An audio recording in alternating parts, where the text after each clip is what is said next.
कल जो पढ़ा था उसमें कोई डाउट है आपको? आप तो आज ही आए हो। पहले करी थी क्या तैयारी, या फर्स्ट टाइम ही कर रहे हो? कोई नहीं आना, अभी 2-3 क्लास ही हुई है तो देख लेना आप, है ना। तो कल हम लोग जो बात कर रहे थे वो, सबसे पहले तो अपन लोगों ने कंबाइंड मीन, संयुक्त माध्य की बात की थी, है ना। याद आ रहा होगा आप लोगों को। कंबाइंड मीन, कंबाइंड मीन में सबसे पहला तो कंबाइंड मीन में एएम था, अरिथमेटिक मीन। ठीक है, कल यही पढ़ा था। कंबाइंड मीन का फॉर्मूला होता है n1 x1 bar plus n2 x2 bar divided by n1 plus n2। ठीक है, ये अपना कल इस पे क्वेश्चन भी कर लिया था। और combined HM, harmonic mean, Hindi में इसको बोलते हैं संयुक्त समांतर माध्य, और इसको बोलते हैं संयुक्त हरात्मक माध्य।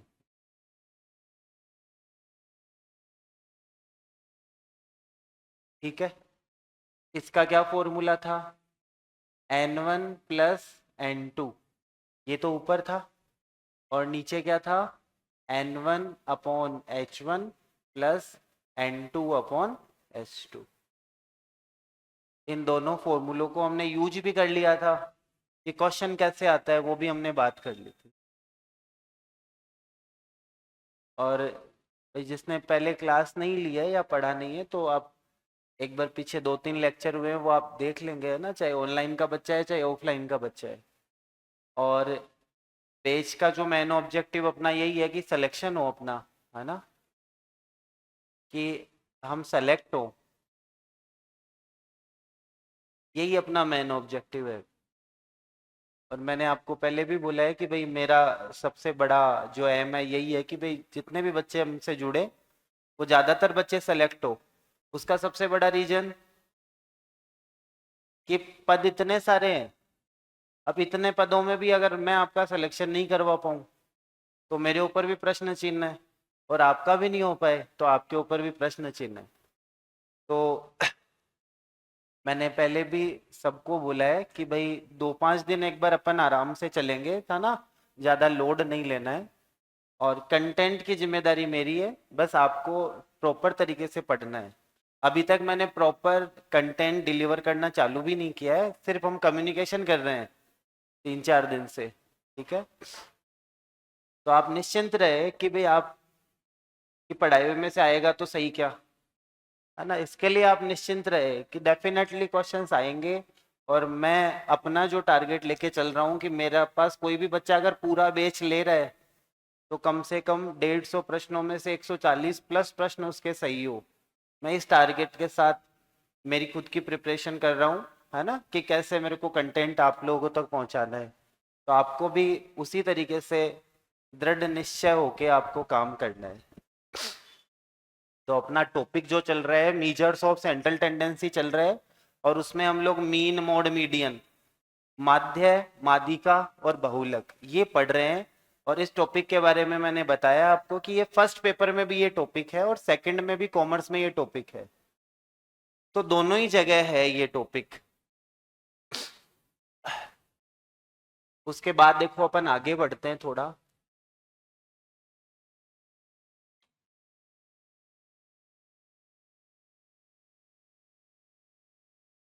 उसके बाद जो समांतर माध्य होता है जिसको हम एएम बोलते हैं, एएम मतलब अंक गणितीय माध्य या समांतर माध्य। ये कैसे निकलता है इंडिविजुअल सीरीज में, ये तो मैंने आपको सिखाई दिया। जैसे किन्हीं भी अंकों का अगर मेरे को समांतर माध्य निकालना है, जैसे मेरे को 10 और 20 का निकालना है, तो क्या करते हैं, दोनों को जोड़ लेते हैं, और जितने भी नंबर है 1 और 2 हैं तो किसका डिवाइड कर देंगे, 2 का। तो आंसर कितना आ जाएगा, 15। अगर ये संख्याएं 3 होती, जैसे 10 भी होता, 20 भी होता और 30 भी होता, तो कैसे निकालते, 10 प्लस 20 प्लस 30 डिवाइड किसका कर देते, 3 का। तो इनको ऐड करने पे कितना आता है भैया, 60। 60 में 3 का डिवाइड करोगे तो कितना आ जाएगा, 20। तो हमें पता है कि समांतर माध्य ऐसा कुछ होता है। अब अपने को लिखना है या अपने को समझना है कि समांतर माध्य की कुछ प्रॉपर्टीज होती हैं, कुछ उसमें गुण होते हैं, वो लिखने हैं, एक दो बातें उसकी खास लिखनी है। देखो, समांतर माध्य की एक प्रॉपर्टी तो देखो क्या होती है, वो आप लोग समझिए बात को। अगर हम समांतर माध्य से विचलन लेते हैं सभी पदों का, क्या लेते हैं, विचलन, और उस विचलन का टोटल करते हैं, तो वैल्यू 0 आती है। अब ये जो बात मैंने बोली ये आपको कम पल्ले पड़ी, तो मैं एग्जाम्पल से बताता हूं आपको कि मैं क्या बोलना चाह रहा हूं। मैथमेटिकली तो ये बोला जाता है sigma x minus x bar equals to 0। लेकिन मैथमेटिकल बोल देने से आपको समझ नहीं आएगा, समझ हम एग्जाम्पल लेंगे तो आएगा। जैसे ये लिया मैंने, जैसे 6, 8 और 10, इनका हम निकालते हैं समांतर माध्य, जिसको हम एक्स बार से इंडिकेट करते हैं। इसको मैं चाहे एक्स बार बोलूं चाहे एम बोलूं, एक ही बात है। कितना आएगा, 6 प्लस 8 प्लस 10 डिवाइडेड बाई 3। तो ये कितना हो गया, 24 में 3 का डिवाइड किया तो समांतर माध्य कितना आ गया, 8। मतलब अरिथमेटिक मीन अपना आ गया 8। मैं ये वाली बात बोलना चाह रहा हूं, तो ये देखो क्या है। अब आप यहां तो लिख दो सारे पद, x की वैल्यू क्या क्या है, 6, 8 और 10, x यही तो है। और x बार कितना आया, कितना आया, 8। तो मैं यहां लिख देता हूं 8, 8 और 8। अब आप x बार से विचलन लो, विचलन का मतलब होता है डेविएशन, तो उसको हम इंडिकेट करते हैं x माइनस एक्स बार से। तो 6 में से 8 जाएगा तो कितना बचेगा, माइनस का 2। 8 में से 8 जाएगा तो 10 में से 8 जाएगा तो। अब इन सबको जोड़ो, ये x माइनस एक्स बार का जो कॉलम है ना, इसको जोड़ना है। जोड़ने का मतलब होता है गणित में ये सिग्मा का निशान। तो इसका सिग्मा किया x माइनस एक्स बार, बताओ कितनी वैल्यू आ रही है, 0। तो ये इसकी प्रॉपर्टी है, ये आपको सीधी याद रखनी है।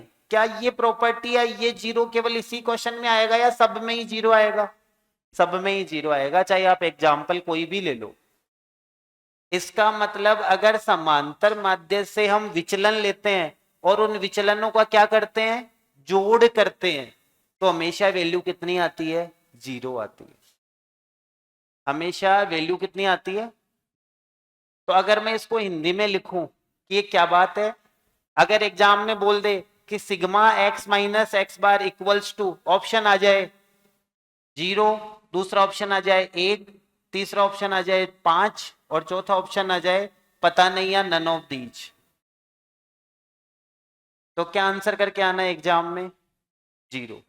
सिग्मा एक्स माइनस एक्स बार को पढ़ेंगे कैसे, समांतर माध्य या अरिथमेटिक मीन से जो डेविएशन लेते हैं उनका टोटल, उनका टोटल। ये सिग्मा किसको इंडिकेट करता है, टोटल को, हमेशा क्या आता है, 0। ठीक है, तो मैं हिंदी में भी लिख देता हूं और इंग्लिश में भी लिख दूंगा मैं कि क्या बात बोलना चाह रहा हूं मैं। तो हिंदी में इसी, ये जो मैथमेटिकल बात है ना, इसको मैं हिंदी में लिख रहा हूं, क्या लिख रहा हूं, समांतर माध्य से लिए गए विचलनों, विचलनों को इंग्लिश में बोलते हैं डेविएशंस, विचलनों का योग हमेशा शून्य या जीरो आता है, जीरो आता है। इसी बात को मैं इंग्लिश मीडियम में भी लिख देता हूं, क्योंकि कुछ बच्चे इंग्लिश मीडियम के भी होंगे। The sum of the deviations, sum मतलब जोड़, the sum of the deviations from AM will always be zero. हमेशा किसके बराबर होता है? जीरो के। तो ये समांतर माध्य की या AM की प्रॉपर्टी है।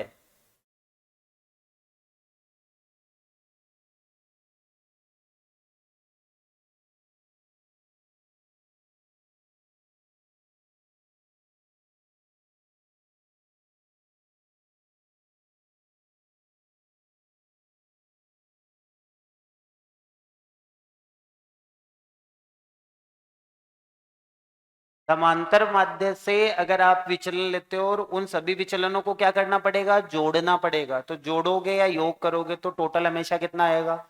जीरो। तो तुम्हें ये थ्योरी में भी पूछा जा सकता है, और वैसे पूछेगा तो इस तरीके से पूछेगा, सिग्मा x माइनस एक्स बार हमेशा किसके बराबर होगा? जीरो के। ठीक है, तो ये है। अगर आपको तसल्ली नहीं हुई है तो अपन कोई एक और एग्जाम्पल लेके आपको दिखा सकते हैं। जैसे मैं एक और एग्जाम्पल लेता हूं, ये रहा एग्जाम्पल, कोई भी एग्जाम्पल ले लिया, जैसे मैं ले लेता हूं 10, 20 और 30। इनका अगर मैं AM निकालूंगा, समांतर माध्य निकालूंगा, तो कितना आएगा? 10 प्लस 20 प्लस 30 डिवाइडेड बाई कितना? 3।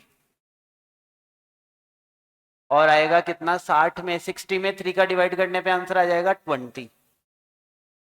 ठीक है, मैं एक एक चीज इसलिए आराम से लिख रहा हूं, है ना, कोई भी बच्चा ऑफलाइन या ऑनलाइन जुड़ा हुआ है, क्योंकि मैं ये मान रहा हूं कि आपको कुछ नहीं आता, है ना। हालांकि हो सकता है मैं गलत मान रहा हूं, तो आपको हो सकता है 5-7 दिन ऐसे थोड़ा लगे कि यार बहुत धीरे चल रहा है, या छोटी छोटी बात भी बता रहा है। लेकिन हम ये मान के वे पढ़ेंगे और पढ़ाएंगे ना कि आपको कुछ नहीं आता, और आप भी ये मान के वे पढ़े होगे कि मेरे को कुछ नहीं आता, भले ही बहुत कुछ आता हो, तभी अपना सिलेक्शन हो पाएगा, है ना। तो आप सब लोगों से रिक्वेस्ट है कि कोऑर्डिनेट करेंगे सब लोग, है ना, जज नहीं करेंगे, है ना। उसके बाद ये आ गया 20, ये हो गया एक्स बार। अब मैं देखू एक्स की वैल्यू कितनी कितनी है? 10, 20 और 30। एक्स बार मेरा कितना आया? 20, 20 और 20। अब मेरे को क्या चाहिए? एक्स माइनस एक्स बार। 10 में से 20 जाएगा तो माइनस का 10, 20 में से 20 गया जीरो, ये कितना आ गया? प्लस का 10। फिर जोड़ लो, जोड़ने को क्या बोलेंगे? सिग्मा एक्स माइनस एक्स बार। फिर बताओ कितना आ गया? तो ये जादू हर बार होगा, है ना, ये हर बार होगा, इसलिए हम सीधा इसको याद रखते हैं। इस बात को इसीलिए लिखा गया है, the sum of the deviations from AM या from their AM will always be zero. समांतर माध्य से लिए गए विचलनों का योग सदा या हमेशा जीरो होता है। ठीक है, अब हमने हेडिंग तो क्या लगाई है? समांतर माध्य की प्रॉपर्टीज। क्या हेडिंग है? समांतर माध्य की प्रॉपर्टीज या समांतर माध्य की खास बातें। लेकिन ऐसा ही क्वेश्चन एक और आता है, वो आता है मीडियन को लेके। मीडियन मतलब माध्यिका को लेके, उसमें थोड़ी सी लाइन बदल जाती है। उसमें देखो क्या लाइन हो जाती है बेटा जी, ये तो समांतर माध्य है। अगर मैं यहां लिखूं, लाइन बदल दूं, शब्द लिख दूं माध्यिका, माध्यिका मतलब मीडियन। माध्यिका से लिए गए विचलनों का योग, विचलनों का योग, का योग, सॉरी, का योग न्यूनतम आता है। जीरो नहीं आता, क्या आता है? न्यूनतम। ये शब्द भी इंपॉर्टेंट वर्ड है, न्यूनतम आता है। The sum of deviations taken from median will be minimum ये एक इंपॉर्टेंट बात है। तो दोनों लाइनें मैंने साथ साथ लिखा दी ताकि आपको कंफ्यूजन नहीं हो। इसमें तो आएगा 0, है ना, और अगर हम माध्यिका से विचलन लेते हैं और उनका टोटल करते हैं तो क्या आएगा, न्यूनतम। ये थ्योरी की लाइन है, प्रैक्टिकल तुमसे कोई नहीं पूछेगा, लेकिन थ्योरी में तुमसे ये पूछा जा सकता है। समांतर माध्य से अगर हम विचलन लेते हैं तो उनका टोटल 0, माध्यिका से अगर हम विचलन लेते हैं और उनका टोटल करते हैं तो क्या आएगा, न्यूनतम। और ये थ्योरी में तुमसे दोनों लाइनें पूछी जा सकती है। इसको चेक करने की जरूरत नहीं है, ये दोनों लाइनें अपने को याद रखनी है, ठीक है। और ये दोनों एक साथ लिख लेना ताकि आपका कंपैरिजन हो जाए, है ना। और लिखने की बातें जहां तक है, मैंने आपको पहले भी बताया, 5 7 10 दिन ही अपने को लिखना है, बहुत ज्यादा। उसके बाद अपन कंटेंट जो है पूरा आपको पीडीएफ फॉर्मेट में तैयार करा हुआ देंगे और उसको फिर समझते जाएंगे, ठीक है। ये बात समझ आ गई सबको? तो ये दोनों बातें हो गई।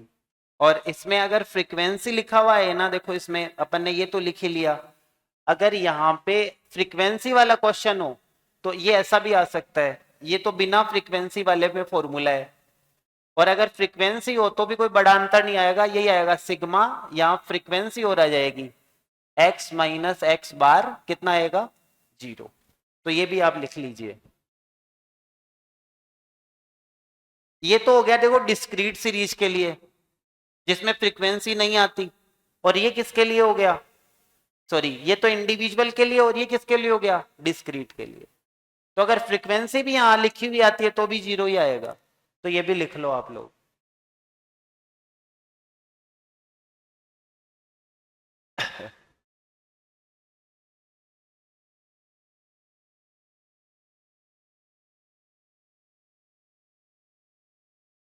ये आपको पढ़ना आना चाहिए, पढ़ोगे तो देखो क्या होता है, जब हम मैथमेटिकल बैकग्राउंड से नहीं होते हैं ना, तो निशान देख के डर जाते हैं। इसको पढ़ोगे तो आराम से समझ में आएगा।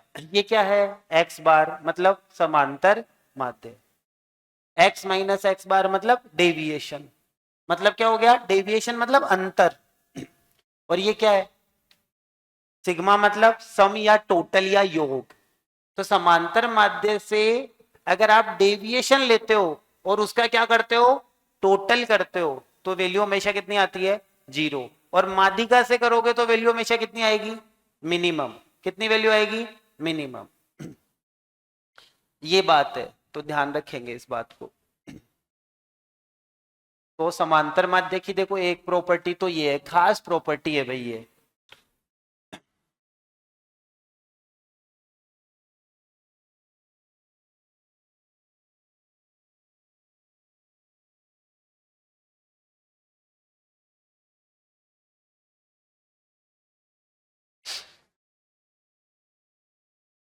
तो अपना जो टॉपिक है, जो आपने शुरू में हेडिंग लगाई होगी, क्या है, properties of am, properties of am, या हिंदी में बोलूं तो एएम की खास बातें या महत्वपूर्ण बातें। तो पहली प्रॉपर्टी तो हमने अच्छे से समझ ली, सिग्मा एक्स माइनस एक्स बार हमेशा कितना आता है, 0, ठीक है। दूसरी प्रॉपर्टी, इसके बारे में तो मैं पूरी बात बता चुका हूं तुम्हें। अगर परीक्षा में एग्जाम में ऐसे लिखा हुआ आ जाए सिग्मा एक्स माइनस वाई, ये है मिनिमम, क्या है, मिनिमम। तो ये वाई क्या होगी, मीन होगा, मोड होगी या मीडियन होगी, मीडियन। मिनिमम शब्द दिखते ही मीडियन लगा के आना है, 0 शब्द दिखते ही क्या लगा के आना है, एएम, समांतर माध्य, ठीक है। दोनों में ये डिफरेंस है। अब अगली प्रॉपर्टी पे बात करते हैं। अगली प्रॉपर्टी एकदम आसान है,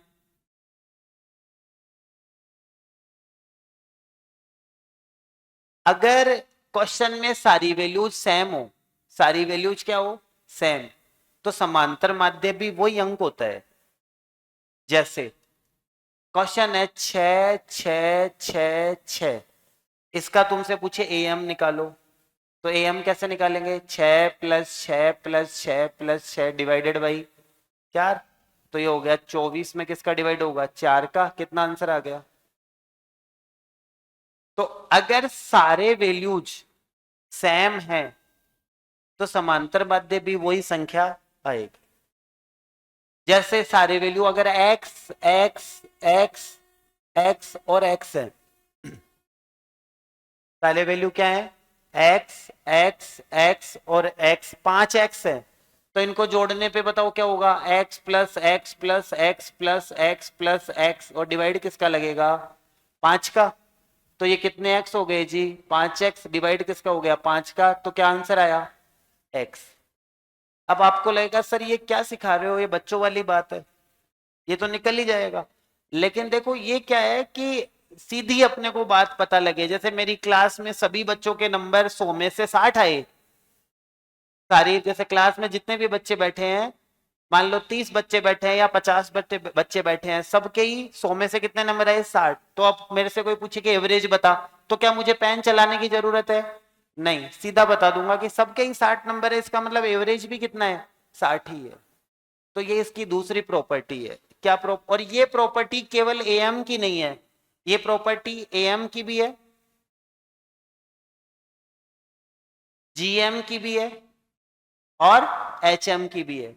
अगर सारे वैल्यू सेम है तो एएम भी उतना ही आएगा, जीएम भी उतना ही आएगा, और एचएम भी उतना ही आएगा। तो अगर हिंदी में लिखूं तो क्या लिखूंगा दूसरी प्रॉपर्टी को, अगर सभी संख्याएं समान है, समान हो,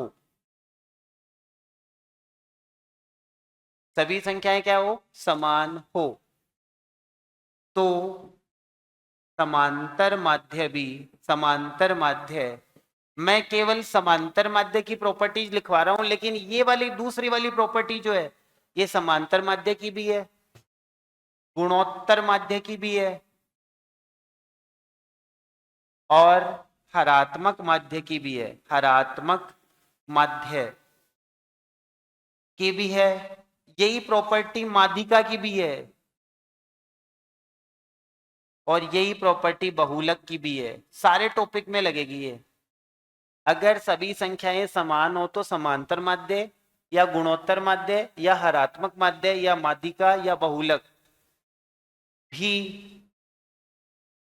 वही संख्या आएगा, वही संख्या होगी।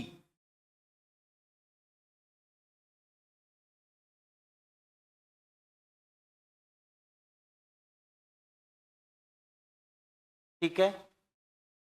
अगर इंग्लिश में इस बात को लिखना चाहूं तो क्या लिखूंगा, if all the variables are same,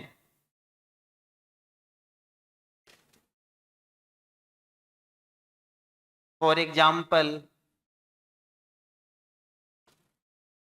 के, अगर सारे वेरिएबल्स के हैं या एक्स है या कुछ भी हो, फॉर एग्जाम्पल के, if all the variables are same for example के, then the am oblique gm oblique hm oblique median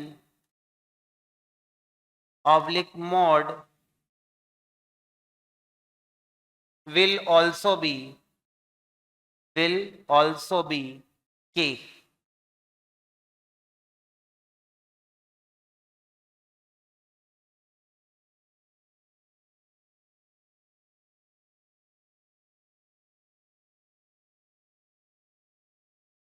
तो ये वाली प्रॉपर्टी समांतर माध्य की भी है, गुणोत्तर माध्य की भी है, हरात्मक माध्य की भी है, माध्यिका की भी है, और बहुलक की भी है, मतलब सेंट्रल टेंडेंसी के हर एक मीजर की है ये वाली प्रॉपर्टी। ठीक है। उसके बाद देखो अगली प्रॉपर्टी पे बात करते हैं।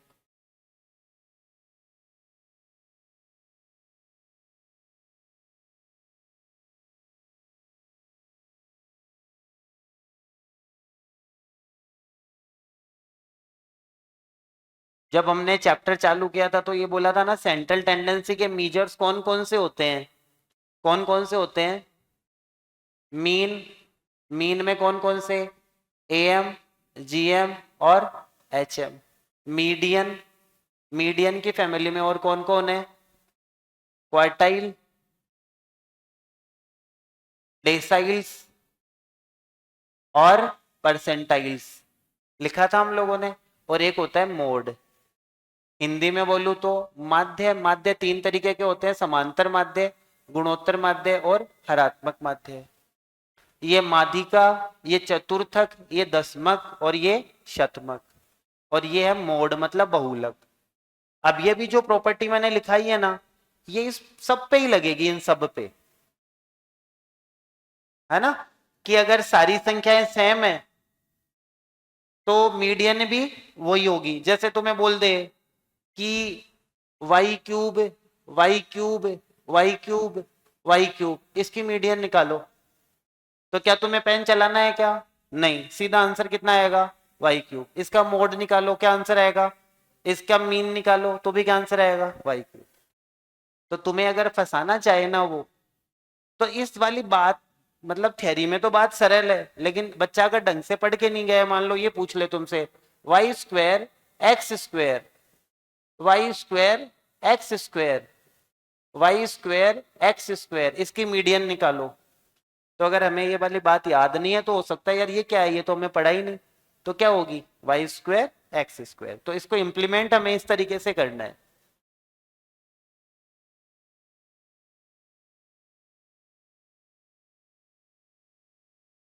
अब देखो अगली प्रॉपर्टी क्या है। अगली प्रॉपर्टी ये है कि भैया, ये जो लास्ट वाली प्रॉपर्टी है ये भी सब पे लगेगी। मतलब इस पूरे टॉपिक में जो जो पढ़ना है ना हमें, सब पे लगेगी। लेकिन हम अभी किसकी लिख रहे हैं? समांतर माध्य की लिख रहे हैं। तो उसकी तीसरी प्रॉपर्टी क्या है? देखो क्या है। एम, और सबको मैं बार बार फिर लिख रहा हूं, एम पे भी लगेगी ये वाली प्रॉपर्टी, जीएम पे भी लगेगी, एचएम पे भी लगेगी, मीडियन पे भी लगेगी, क्वार्टाइल पे भी, डेसाइल पे भी, परसेंटाइल पे भी और मोड पे भी। मतलब पूरा टॉपिक है ना, उसके हर एक चीज पे ये प्रॉपर्टी लगेगी। प्रॉपर्टी क्या है वो लिखते हैं, देखो।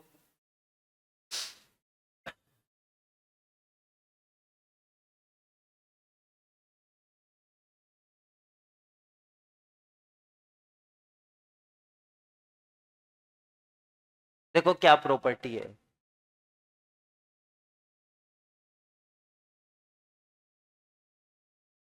देखो दो शब्द होते हैं, चेंज इन स्केल,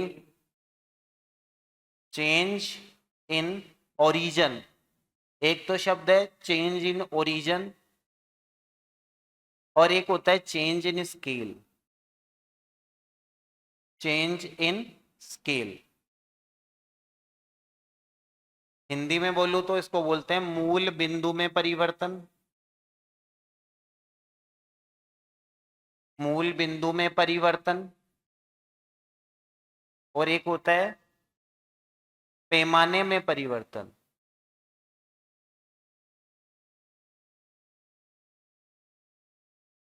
देखो क्या होता है ये। मूल बिंदु में परिवर्तन का मतलब है किसी भी संख्या में जब तुम कुछ जोड़ते हो, मतलब ऐड करते हो या लेस करते हो, तो उस चेंज को बोला जाता है मूल बिंदु में परिवर्तन। जैसे यहां लिखा हुआ है 10, एक्स की वैल्यू लिखी हुई है 10, 8, 6। अब अगर इन तुम सब में से दो दो लेस कर दो तो क्या क्या वैल्यू आ जाएगी? 8, 6, 4। तो सब में से मैंने कुछ घटाया है, लेस किया है, तो इसका मतलब मैंने किस में परिवर्तन कर दिया है? मूल बिंदु में। किस में परिवर्तन कर दिया है? अगर जो भी संख्याएं मेरे को दे रखी है उनमें अगर मैं कुछ जोड़ दूं या कुछ घटा दूं सब में से, तो इस वाले चेंज को बोला जाता है चेंज इन ओरिजिन। क्या बोला जाता है? Change in origin. और अगर जो संख्याएं मुझे दे रखी है उसमें मैं मल्टीप्लाई या क्या कर दूं? डिवाइड, इस वाले चेंज को बोला जाता है चेंज इन स्केल, मतलब पैमाने में परिवर्तन। जैसे एग्जाम्पल, एक्स मेरे को दे रखा है 10, 8 और 6। अब मैं इनमें सब में दो दो का भाग लगा दूं, दो दो का डिवाइड कर दूं, तो 10 की जगह कितना आ जाएगा? 10 में 2 का डिवाइड करने पे 5, ये कितना हो जाएगा? 4, और ये कितना हो जाएगा? 3।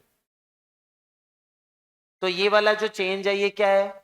Change in scale. ये वाला चेंज क्या है? Change in origin. समझ गए? मैं अगली प्रॉपर्टी अभी मैंने बताई नहीं है, लेकिन उसको बताने से पहले तुम्हें ये दो बातें बताना जरूरी है, इसलिए पहले ये बता रहा हूं। जैसे एक और एग्जांपल, जैसे है x लिखा हुआ था, इसको मैंने बाद में लिख दिया x+2। तो ये मूल बिंदु में परिवर्तन हुआ या पैमाने में परिवर्तन हुआ? चेंज इन स्केल हुआ या ओरिजिन हुआ? ऐड किया है ना, x में 2 जोड़ा है, तो चेंज इन ओरिजिन। ठीक है। अगर x लिखा हुआ है उसको मैं बाद में जाके लिख दूं 3x, तो ये क्या है? 3 और x आपस में मल्टीप्लाई हो गए, तो ये क्या है? Change in scale. तो पहले तो तुम्हें ये पता होना चाहिए कि चेंज इन ओरिजिन क्या होता है और चेंज इन स्केल क्या होता है। समझ गई? अब देखो क्या है, ये सेंट्रल टेंडेंसी के जितने भी मीजर्स हैं, जो भी तुम्हारे सिलेबस में मीजर्स हैं, AM, GM, HM, median, quartile, decile, percentile, mode, इन सब पे ये प्रॉपर्टी लगेगी जो मैं तुम्हें अब समझा रहा हूं। क्या? जैसे मैं पहले तुम्हें एक एग्जांपल देता हूं। एग्जाम्पल वही है मेरा, 10, 8 और 6। अगर इनका मैं एम निकालूंगा तो बताओ, पहले इनको सबको जोड़ दूंगा ना, क्या होएगा? 10+8+6 डिवाइडेड बाई 3, तो कितना आ जाएगा? 24 में 3 का डिवाइड कर दोगे, कितना आ जाएगा? 8। क्या हो गया? 8 एम आ गया ना। अब मैं इनका चेंज इन क्या कर दूं? ओरिजिन करता हूं। चेंज इन ओरिजिन मतलब मैं इन सब में से 3 3 घटा दूं। कितना कितना घटा दूं? 3 3। तो नए नए जो अंक आएंगे, नई जो नंबर्स आएंगी, वो कितनी आएगी? 7, यहां 5, और यहां। अब इसका नया एम निकालूं, ध्यान से देखना, ये क्वेश्चन बदल गया ना। क्या चेंज किया मैंने? Change in origin. अब नया एम निकालूंगा तो कितना आएगा? 7+5+3 डिवाइडेड बाई 3, तो कितना आएगा? पुराना एम कितना? 8। और नया एम कितना? आपने कितना बदला था ओरिजिन? भाई आपने इन सब में से 3 ही तो घटाया था, और आपका ये नया वाला एम पुराने वाले एम से कितना कम हो गया? 3 कम हो गया। तो ये इस सब की प्रॉपर्टी है। क्या बोल रहा हूं मैं? कि समांतर माध्य पे या सेंट्रल टेंडेंसी के सभी मीजर्स के ऊपर चेंज इन ओरिजिन करने का प्रभाव पड़ता है। पुराना माध्य कितना? 8, और चेंज इन ओरिजिन किया, सब में से 3 3 घटाया, तो नया माध्य कितना आ गया? 5। तो बताओ प्रभाव पड़ा या नहीं पड़ा? प्रभाव पड़ा। तो समांतर माध्य या सेंट्रल टेंडेंसी के जितने भी मीजर्स होते हैं, उनके ऊपर मूल बिंदु में परिवर्तन करने का प्रभाव पड़ता है। पड़ता है या नहीं पड़ता? पड़ता है। और बराबर प्रभाव पड़ता है या कम ज्यादा पड़ता है? बराबर प्रभाव पड़ता है। अरे भाई तुमने इसमें मूल बिंदु में परिवर्तन कितने का किया? सब में से 3, और समांतर माध्य भी कितना कम हो गया? तो एक लाइन में वापस फिर बोल रहा हूं, कोई इंग्लिश मीडियम का बच्चा है वो इस बात को सुन ले, और हिंदी का भी सुन ले, कि सेंट्रल टेंडेंसी के जितने भी मीजर्स है, चाहे एएम हो, जीएम हो, एचएम हो, मैं सब में करके नहीं दिखाऊंगा, केवल इसमें एएम में करके मैंने दिखा दिया है, इनके ऊपर चेंज इन ओरिजिन का प्रभाव पड़ता है। all the measures of central tendency are affected by या are affected due to change in origin, and the effect कितना इफेक्ट पड़ेगा? इक्वल इफेक्ट पड़ेगा। अगर आप जैसे एग्जाम में ऐसे क्वेश्चन आ जाए कि सभी बच्चों के माइनस मार्किंग होने के कारण या बोनस प्रश्न होने के कारण सभी बच्चों के 3 नंबर, सभी के 3 नंबर बढ़ा दिए गए, तो आपसे पूछे बताओ औसत कितना बढ़ जाएगा? 3 बढ़ जाएगा। औसत कितना बढ़ जाएगा? अगर आप सभी बच्चों के नंबर 5 5 बढ़ा दोगे तो औसत पहले जितना था उससे कितना बढ़ जाएगा? 5। अलग से पेन चला के निकालने की जरूरत नहीं है। ये तो मुझे तुम्हें समझाना था, इसलिए मैंने निकाल के दिखाया है। अगर सभी बच्चों के कोई प्रश्न गलत होने की वजह से, जैसे टेस्ट होते हैं तुम्हारे कोचिंग में, और सबके वो नीचे से हमको पता लगे कि सबके 7-7 नंबर कम करने हैं, तो ओवरऑल एवरेज कितना कम हो जाएगा? 7।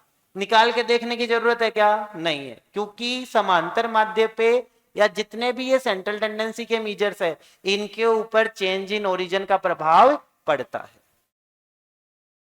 समझ में आ गई मेरी बात? और देखो, चेंज इन स्केल का भी इनके ऊपर प्रभाव पड़ता है। चेंज इन ओरिजिन का भी पड़ेगा और चेंज इन स्केल का भी पड़ेगा, और उसका भी कैसा पड़ेगा? इक्वल पड़ेगा। उसका भी एग्जाम्पल तुम्हें दिखा देता हूं। ये वाला एग्जाम्पल तो किसका था? चेंज इन ओरिजिन का।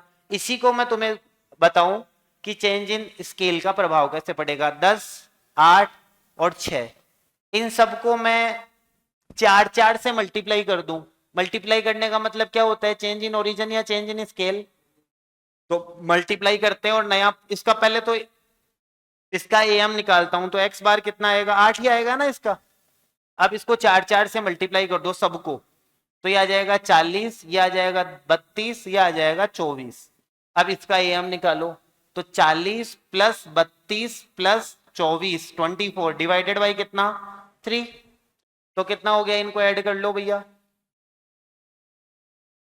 इनको ऐड करने पे या जो भी है आंसर कितना आएगा? 40 और 32 72, और 72 और 24 कितने होते हैं? 96। 96 में 3 का भाग लगाया तो कितना आया? कितना आ गया? 32। तो आपने अगर सभी संख्याओं को मल्टीप्लाई किया 4 से, तो एम भी किससे मल्टीप्लाई हो गया? 4 से हुआ या नहीं? पहले एम कितना आ रहा था? 8, और अब ये कितना आ गया? तो समांतर माध्य के ऊपर चेंज इन ओरिजिन का प्रभाव भी पड़ता है बराबर, और चेंज इन स्केल का भी बराबर प्रभाव पड़ता है। इसका इंप्लीकेशन कैसे होगा कि अगर सभी बच्चों के नंबर्स को 5 से गुणा कर दिया जाए, तो नया समांतर माध्य कितना आएगा? 5 से गुणा हो जाएगा। अगर सभी बच्चों के नंबर्स में 6 जोड़ दिया जाए, तो नए समांतर माध्य पे क्या प्रभाव पड़ेगा? 6 बढ़ जाएगा। तो ये लाइन आपसे पूछी जा सकती है। अब और सुन लो मेरी बात। जैसे डिस्पर्सन, ये तो है सेंट्रल टेंडेंसी। अपने ये तो कौन सा टॉपिक है? Central tendency. अपने सिलेबस में डिस्पर्सन भी है। डिस्पर्शन को हिंदी में बोलते हैं अपकिरण या विकिरण, है ना? वो भी है। उसमें इन दोनों का प्रभाव नहीं पड़ेगा, एक का ही पड़ेगा। लेकिन अभी तक हमने उसको पढ़ा नहीं है, तो आपको उसको टेंशन नहीं लेना है।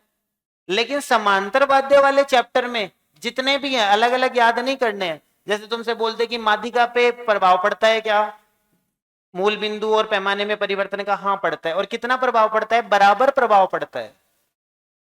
समझ में आ गई मेरी बात? तो आप थ्योरी में ये तो समझाया है मैंने, केवल लिखना क्या है वो लिखो आप तीसरी प्रॉपर्टी के अंदर। मैं यहां लिख देता हूं, थोड़ा सा मैसअप हो गया है, फिर भी मैं यहां लिख रहा हूं एक बॉक्स सा बना के। सेंट्रल टेंडेंसी के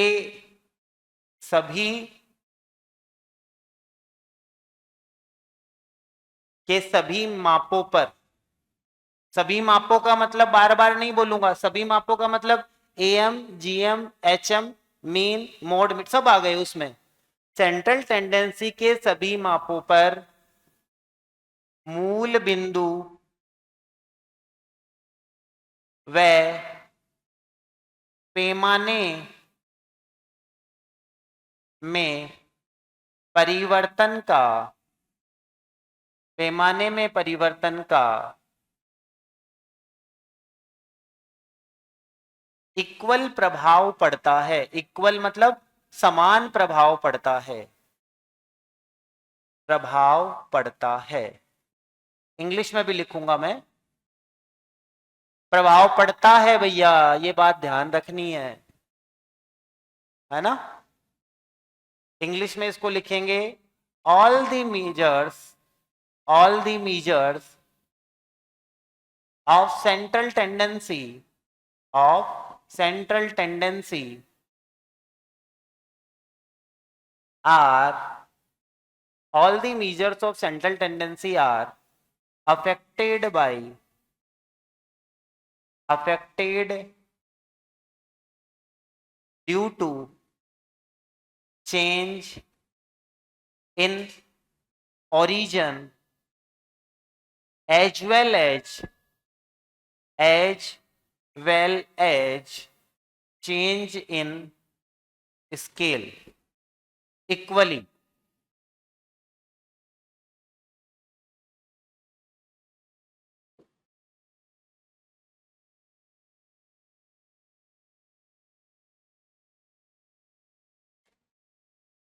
सेंट्रल टेंडेंसी के सभी मापों पर मूल बिंदु व पैमाने में परिवर्तन का इक्वल या समान प्रभाव पड़ता है। अब जब लाइन अगर आपको सीधी लिखी हुई आएगी तो समझ नहीं आएगी, लेकिन ये जो तुम्हें पता है कि ये बोल क्या रहा है, क्योंकि हमने प्रैक्टिकल करके देख लिया, तो आपको समझ आ जाएगा भैया कि ऐसा बोल रहा है ये। समांतर माध्य के सभी मापों के ऊपर चेंज इन ओरिजिन और चेंज इन स्केल का प्रभाव पड़ता है। इसका मतलब अगर आप सभी संख्याओं में 5 जोड़ दोगे तो समांतर माध्य भी 5 बढ़ जाएगा। अगर आप सभी संख्याओं में से 5 घटा दोगे तो भी समांतर माध्य क्या हो जाएगा, 5 कम हो जाएगा। अगर आप सभी संख्याओं को 3 से गुणा कर दोगे तो नया समांतर माध्य भी कितना हो जाएगा, 3 से गुणा हो जाएगा। अगर आप सभी संख्याओं में 5 का या 6 का डिवाइड कर दोगे तो नया समांतर माध्य भी हो जाएगा।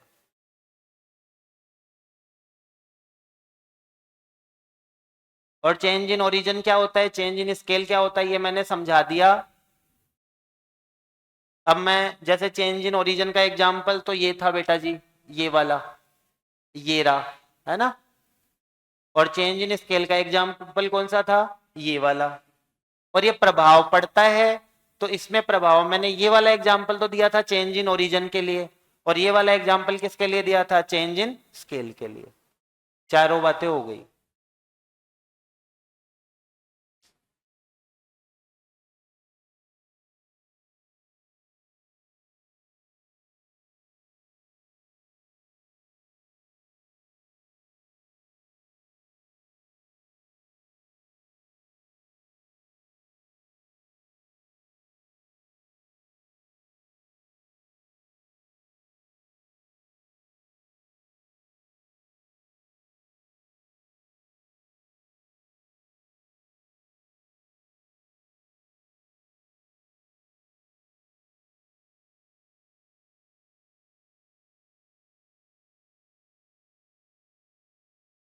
जैसे एग्जाम में क्वेश्चन आ जाए कि एक कक्षा में सभी बच्चों का औसत वजन 55 kg है, कितना है, 55 kg है।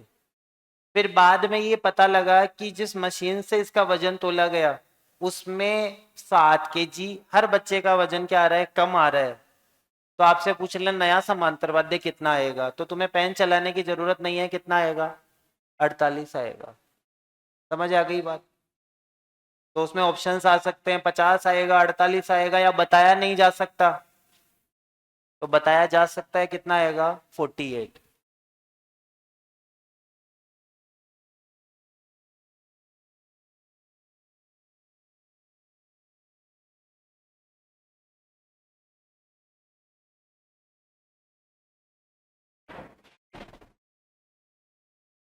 तो मैं फिर मेरी बात को दोहरा देता हूं कि सेंट्रल टेंडेंसी के जितने भी मीजर्स है या केंद्रीय प्रवृत्ति के जितने भी माप है, इन सब के ऊपर चेंज इन स्केल और चेंज इन ओरिजिन दोनों का प्रभाव पड़ता है। और प्रभाव भी कैसा पड़ता है, इक्वल। तो ये तो हो गई लाइन। और हमें इस बात को समझना कैसे है, जैसे मैंने तुम्हें बताया कि भैया देखो इस तरीके से प्रभाव पड़ता है। अगर एग्जाम में लिखा हुआ जाए समांतर माध्य के ऊपर चेंज इन ओरिजिन का प्रभाव तो पड़ता है लेकिन चेंज इन स्केल का प्रभाव नहीं पड़ता, तो क्या ये लाइन सही होगी या गलत होगी, गलत होगी, क्योंकि दोनों का प्रभाव पड़ता है। अरे समझ आ गई बात। जब हम डिस्पर्शन वाला टॉपिक पढ़ेंगे तो हम देखेंगे कि उसके ऊपर चेंज इन ओरिजिन या स्केल में से एक का ही प्रभाव पड़ेगा, दोनों का प्रभाव नहीं पड़ेगा। ठीक है ना। अब वो किसका पड़ेगा वो मैं आपको बता दूंगा कैसे होगा। ये बात किसी को नहीं पल्ले पड़ी है तो पूछ सकता है भैया वो। समझ आ गई बात। थ्योरी में भी एग्जाम में क्वेश्चन आ सकता है और वैसे प्रैक्टिकल में भी आ सकता है। कि एक गांव में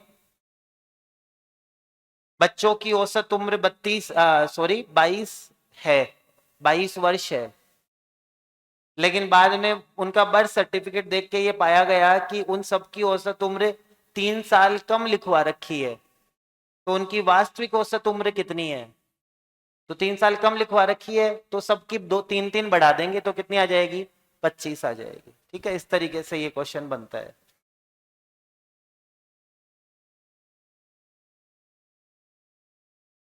अब इस बात का जैसे प्रयोग कैसे होता है ना, यूज कैसे होता है, वो देखो मैं बताता हूं तुम्हें। वैसे तो तुम्हें समझ आ गई होगी बात, लेकिन ये कैसे काम की बात है ना, तो देखो मैं बता देता हूं।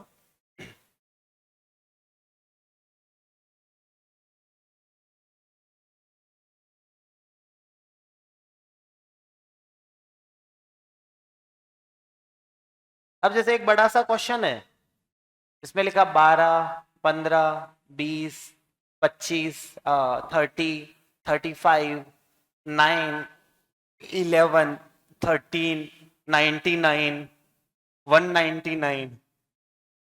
अब तुम्हें वो खुद ही बोल दे, लिखना नहीं है तुम लोगों को, है ना। ये मैं सिर्फ तुम्हें उस बात का यूज बता रहा हूं। अब मुझे नहीं पता इसका एम कितना आएगा, लेकिन एग्जाम में मान लो तुम्हें खुद ही बोल दे कि इसका एम 50 आ रहा है ना। कुछ और भी आ सकता है, मुझे पता नहीं है, मैं तो तुम्हें इस लाइन का इंपॉर्टेंस बता रहा हूं। इसका एम कितना आ रहा है? 50। अब तुम्हें बोल दे कि इन सब संख्याओं में अगर 3 जोड़ दिया जाए तो नया एम निकालो। तो क्या तुम्हें वापस से एम निकालने की जरूरत है क्या? नहीं। अगर हमें वो लाइन आती है तो हम सीधा आंसर कितना करके आ जाएंगे? 53। बस ये इस लाइन का यही उपयोग है।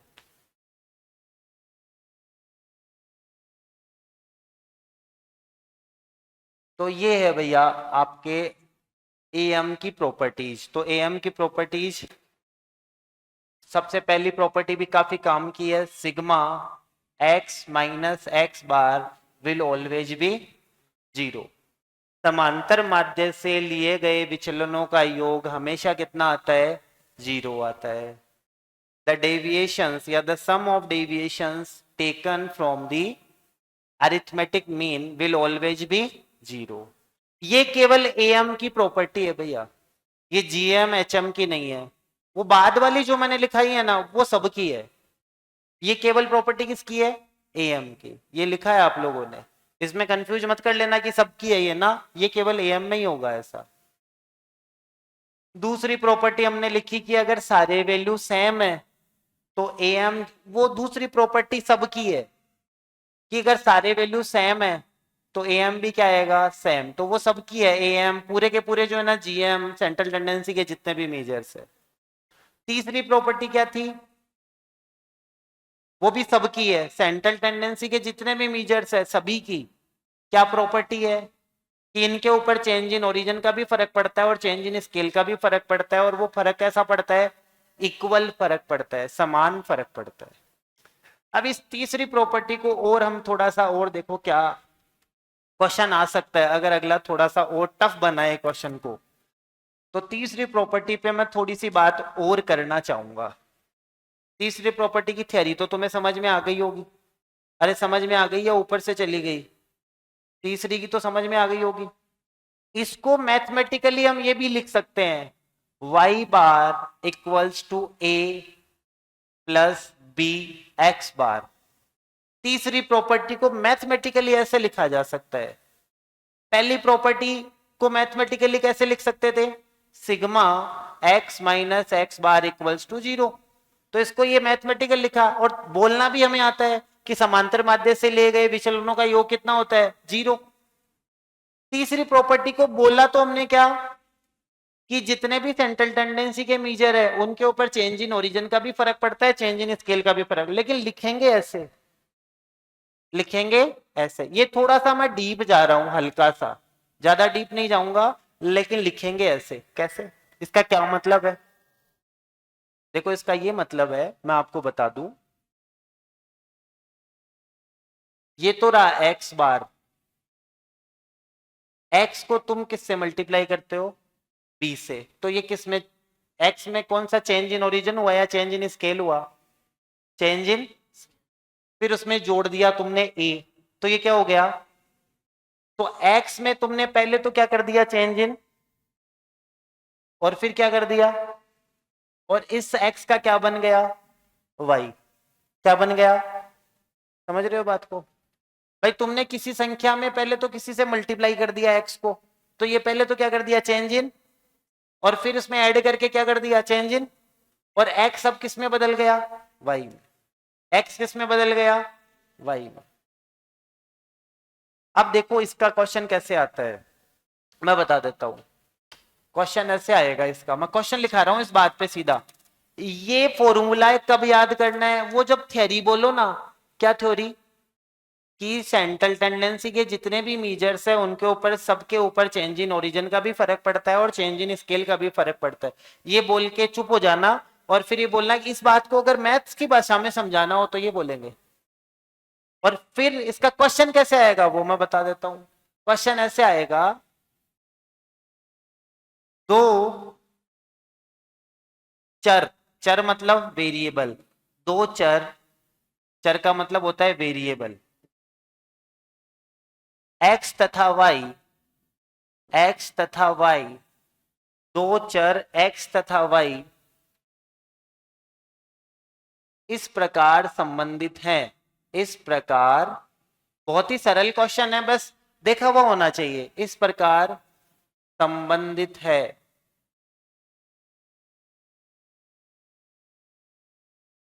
किस प्रकार संबंधित है, 2x plus 3y equals to 10, 2x plus 3y किसके बराबर है, 10 के। दो चर इस प्रकार संबंधित है, 2x प्लस 3y किसके बराबर है, x के। यदि x का am लिखा हुआ आएगा तो भी सॉल्यूशन ऐसे ही होगा, gm लिखा हुआ आएगा तो भी सॉल्यूशन ऐसे ही होगा, क्योंकि ये प्रॉपर्टी तो सब पे लग रही है ना। hm लिखा हुआ आएगा तो भी ऐसे ही होगा, मीडियन लिखी हुई आएगी तो भी ऐसे ही होगा, मोड लिखा हुआ आएगा तो भी ऐसे ही होगा। और ये मीडियन के फैमिली में वो क्वार्टाइल, डेसाइल, परसेंटाइल भी लिखे हुए आते हैं तो भी सॉल्यूशन ऐसे ही होगा। तो मैं सब में क्वेश्चन नहीं लिखाऊंगा, एक में ही लिखा रहा हूं। दो चर x तथा y इस प्रकार संबंधित हैं कि 2x plus 3y equals to 10, और यदि x का am या इनमें से कुछ भी तुम्हें दिया हुआ, यदि x का am 15 है तो y का am ज्ञात कीजिए। am भी आ सकता है, कुछ भी आ सकता है, मैं फिर बोल रहा हूं बार बार, am ज्ञात कीजिए।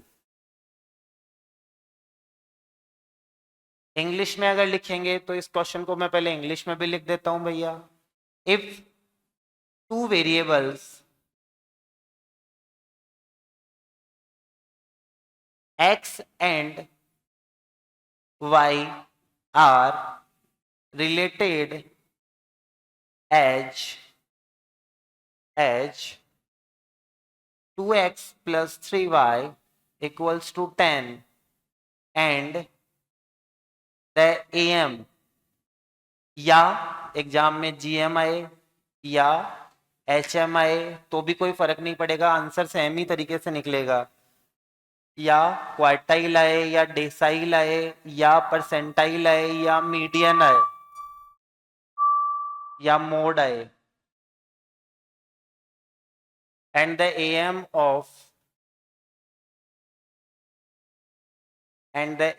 of x is 15, x is 15 मतलब 15 है, x is 15, then calculate the am of y, then calculate the am of y। अब इस क्वेश्चन में दिखने में तो डरावना सा क्वेश्चन है ये, लेकिन सोल्व करने में एकदम हर कितना ही सरल प्रश्न है। इस क्वेश्चन को सोल्व करने के लिए तुम्हें कुछ भी नहीं करना, केवल और केवल x की जो वैल्यू तुम्हें दी हुई है कितनी है, 15, बस वो पुट कर दो, फिर y की जो वैल्यू आएगी वही आंसर आएगा। ठीक है, तो मैं यहां लिख रहा हूं हिंदी में बड़े से अक्षरों में, इंग्लिश में भी लिखूंगा इसी बात को। अगर सेंट्रल टेंडेंसी हर बार पुट नहीं होगा, केवल सेंट्रल टेंडेंसी वाले मामले में ही। अगर सेंट्रल टेंडेंसी के चैप्टर में ऐसा प्रश्न आता है, ऐसा प्रश्न आता है, तो उसको सोल्व करने के लिए हमें केवल जो वैल्यू दे रखी है, हमें इस क्वेश्चन में किसकी दे रखी है, एक्स का एम दे रखा है ना, जो वैल्यू सोल्व करने के लिए हमें केवल जो वैल्यू दे रखी है उसको पुट करना है, उसको पुट करना है, मतलब उसका मान रख देना है, उसको पुट करना है, बस इतना ही काम करना है। कैसे? मतलब x की वैल्यू कितनी है, पहले समीकरण लिख देता हूं, क्या है, 2x plus 3y equals to कितना है बेटा जी, 10। अब मेरे को y का बार चाहिए ना, मतलब y का am चाहिए, तो मेरे को कुछ नहीं करना, सिर्फ वैल्यू पुट करो, 2 इंटू एक्स की कितनी है 15 प्लस 3y इक्वल्स टू 10। अरे वैल्यू पुट तो कर ही सकते हो, उसमें तो कोई गणित नहीं है, और वो भी तुम्हें दी हुई आएगी। अब 3y तो इधर रख लेंगे, 10 इधर रख लेंगे, और ये उधर ले जाएंगे,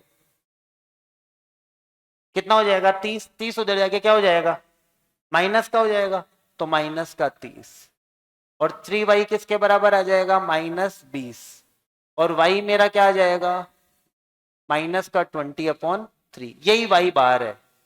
तो y की जो वैल्यू आ गई वही आंसर है। समझ में आ गई बात? तो इस क्वेश्चन का स्टैंडर्ड ऐसा ही है कि एक क्वेश्चन, एक ऑप्शन, मतलब एक इक्वेशन आएगी, एक समीकरण आएगा।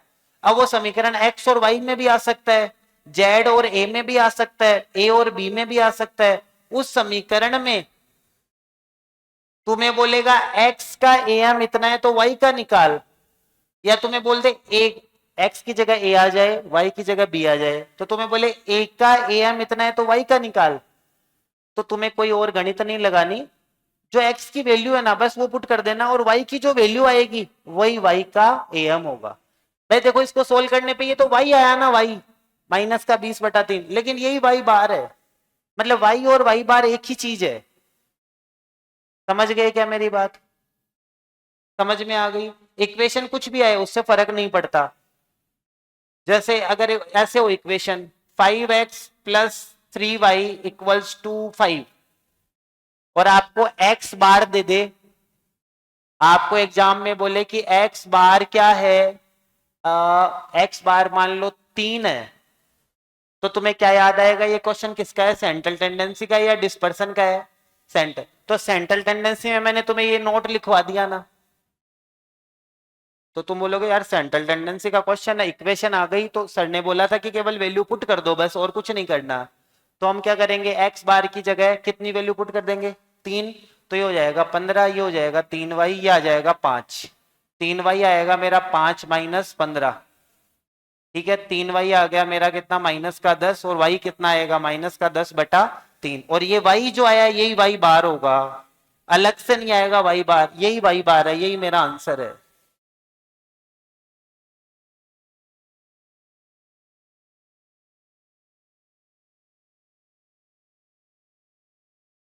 और इंग्लिश में इस नोट को शॉर्ट में लिख देता हूं, वी हैव टू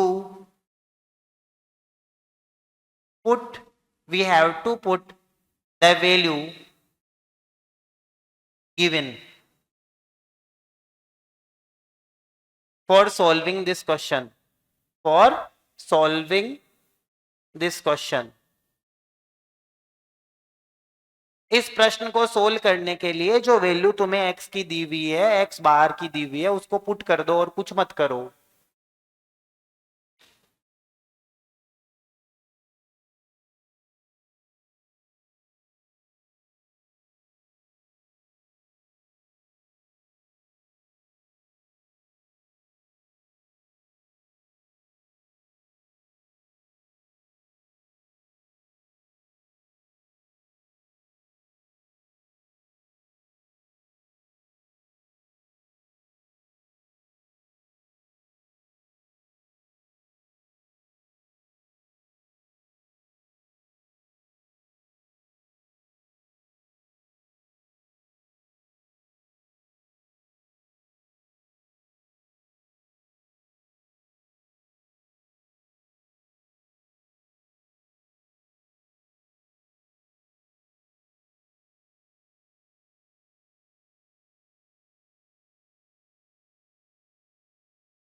समझ आ गई बात?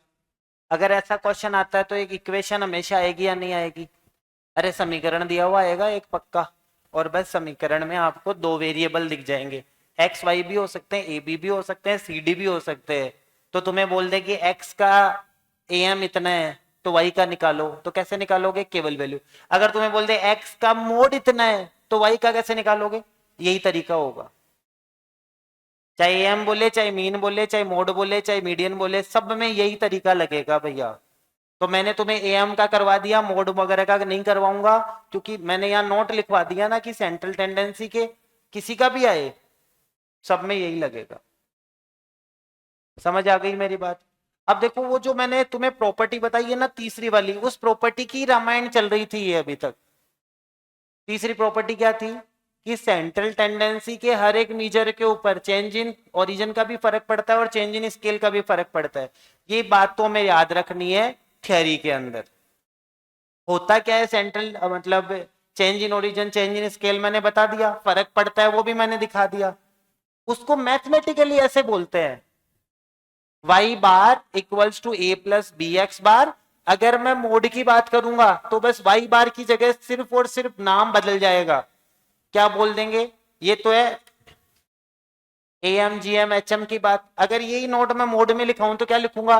y का मोड बराबर होगा किसके?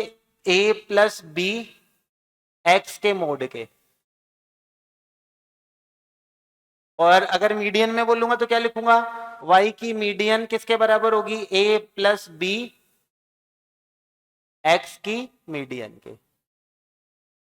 और इन तीनों का फॉर्मूला ये हो गए ना। और प्रैक्टिकल क्वेश्चन तीनों का सेम ही आएगा या अलग अलग आएगा? सेम आएगा। ठीक है। अगर तुमसे परीक्षा में पूछ लेवे कि क्या ये फॉर्मूला सही है, y bar equals to a plus B X bar, तो तुम्हें सही बताना है गलत बताना है? सही बताना है। या y का mode equals to a plus B X का मोड, तो ये भी सही है। या y की median equals to a plus B X की मीडियन, ये भी सही है। तो ये तुमसे पूछ ले तो ये बता देना है। इसकी थ्योरी भी मैंने तुम्हें बता दी कि ये बोलना क्या चाह रहा है। इसका प्रैक्टिकल क्वेश्चन आएगा तो ऐसा ही आएगा। समझ में आ गई बात? तो ये चेंज इन ओरिजिन और चेंज इन स्केल वाली बात काफी काम की बात है ना?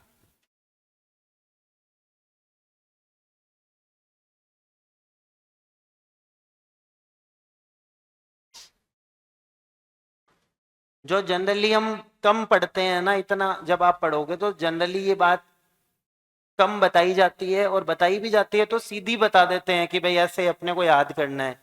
लेकिन भाई मैंने कोशिश करी है कि भाई आपको बेसिक समझ में आए कि ये बोलना क्या चाह रहा है।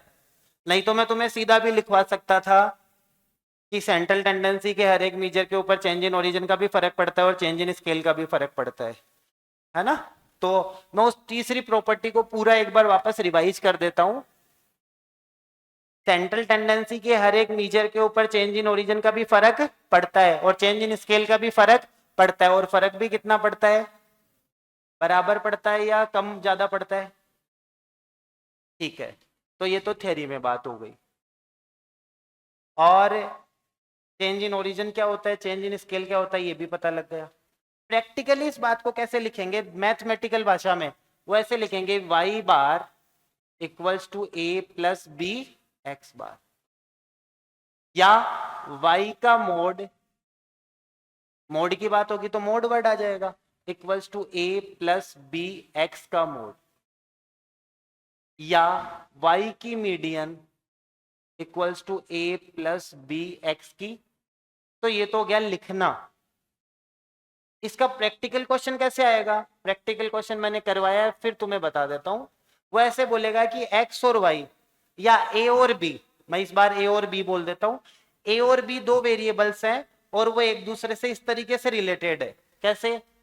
2a plus 3b equals to है मान लीजिए है 20। ऐसा अगर प्रश्न आएगा तो एक इक्वेशन एग्जाम में जरूर आएगी और आपसे ये बोलेगा ए और बी इस तरीके से आपस में रिलेटेड है, A and B are related with this equation. फिर बोलेगा अगर ए का मोड, इस बार मोड बोल देता हूं, ए का मोड अगर 15 है तो बी का मोड ज्ञात कीजिए। याद करो, कैलकुलेट करो, क्या करना है? कोई बहुत बड़ी गणित लगानी है या केवल वैल्यू पुट करनी है? केवल वैल्यू पुट करनी है। लेकिन ये मोड शब्द को अंडरलाइन कर लेना, क्योंकि मोड को अंडरलाइन करोगे तो तुम्हें याद आएगा ये सेंट्रल टेंडेंसी का क्वेश्चन है, इसलिए वैल्यू पुट कर रहे हैं। तो हम क्या करेंगे, 2a का मोड कितना दे रखा है 15 plus 3b equals to 20, 3b equals to कितना आ गया, 20 में से कितना लेस हो जाएगा 30, तो 20 में से 30 गया तो कितना आएगा माइनस का 10, और b कितना आ जाएगा माइनस का 10/30। और ये जो b आया है यही क्या है, b का मोड है, यही b का मोड, b जो आएगा वही b का मोड होगा, तो ये आंसर है। ठीक है। अब ऐसे क्वेश्चंस में अभी हमने 2-3 करे हैं तो हर बार ही माइनस में उत्तर आया है, तो इसका ये मतलब नहीं है माइनस ही आएगा, ये तो इक्वेशन जैसी आएगी वैसा उत्तर आ जाएगा। किसी को डाउट है इसमें? समझ में आ गई होगी बात ये तो। ये मैंने इसलिए इतना विस्तार से समझाया है कि जब मैं डिस्पर्शन पढ़ाऊंगा ना तो सब मतलब दोनों का फर्क नहीं पड़ेगा, वहां पे अलग तरीके से होगा, वहां पे हम सीधा पुट करके नहीं निकाल पाएंगे, वहां पे अपने को दूसरा मेथड लगाना पड़ेगा डिस्पर्शन में।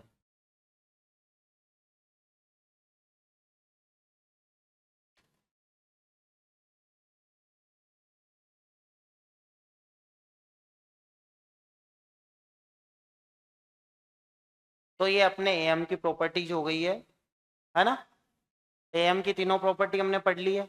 एम वैसे सबसे ज्यादा फेमस है, सेंट्रल टेंडेंसी के जितने भी मेजर्स उनमें सबसे ज्यादा फेमस कौन सा है, एम ही है। एम निकालते कैसे हैं, इंडिविजुअल सीरीज में सबको जोड़ लेते हैं और डिवाइड कर देते हैं उस नंबर का जितने वो नंबर है। एम में हमने कंबाइंड एम भी पढ़ा, कंबाइंड एम पिछली क्लास में पढ़ा था, कंबाइंड एचएम भी पढ़ लिया था, है ना? तो इस तरीके से अपन फिर अगली क्लास में आगे का मैटर पढ़ेंगे, अभी मीडियन मोड ये सब बाकी है ना? तो वो अगली क्लास में ही पढ़ेंगे।